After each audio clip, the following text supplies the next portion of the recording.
Welcome back to the Midlands Climate Conversations, where we explore critical environmental issues in the Midlands region and beyond. I'm your host, Tariro L Maderera. Today we're going to be tackling an important issue, which is the disproportionate impact of climate change on communities such as women and people with disabilities.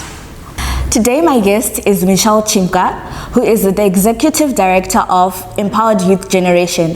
So Mitchel, could you please explain to us, how has climate change affected women and people with disabilities in your community?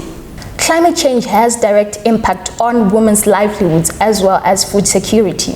In developing countries and Africa as a whole, women are responsible for collecting water, food, and fuel for their communities and for their households.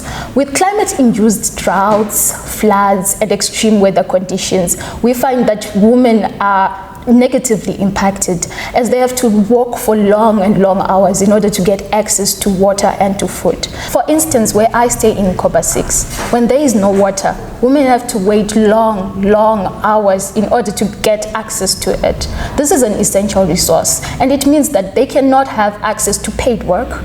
They wait long hours and they can't get involved in decision-making processes that affect them. When they get the water, they now have to store it. They have to use a lot of strength to get buckets and buckets of water.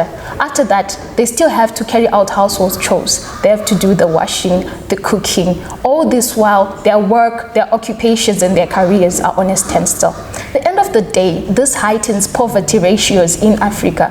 Why? Because we're saying women are not becoming financially literate, financially stable, and they're not working hard for an income. So Mitchel, what do you propose we should do? Personally, I think it is imperative for the City Council to have a stable timetable for water. This makes sure that women have equal access to opportunities and they can creatively plan their days in order to accommodate the water rationing that is currently happening in the Midlands province. So Mitchel, how have you faced climate change issues in your line of work? Okay, so as I have stated earlier, at Empowered Youth Generation, we mainly deal with young people within the ages of 15 to 24, with special regard to children living in the streets and orphans. With the current El Nino drought that is going on as a result of climate change, we see that there are heightened issues of hunger and poverty among young people. So in order to combat this, what we are then trying to do is to introduce sustainable ways in which people can grow maybe drought-resistant crops, teaching them about the effects of climate change, what they can do to prevent climate change, mitigation strategies, prevention strategies, and what can be done as well to alleviate this problem from our society.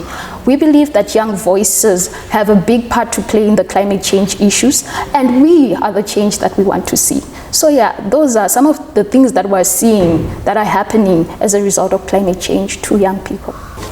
Also, we've realized that there is a link between climate change and access to health and health services. When it comes to young women, they can't adequately carry out their hygiene processes when they are going through their menstrual cycles. We're talking about an issue where in Zuishavane, you only get 5 buckets of water for the whole week. How then is a young girl expected to effectively wash herself maybe 3 times a day?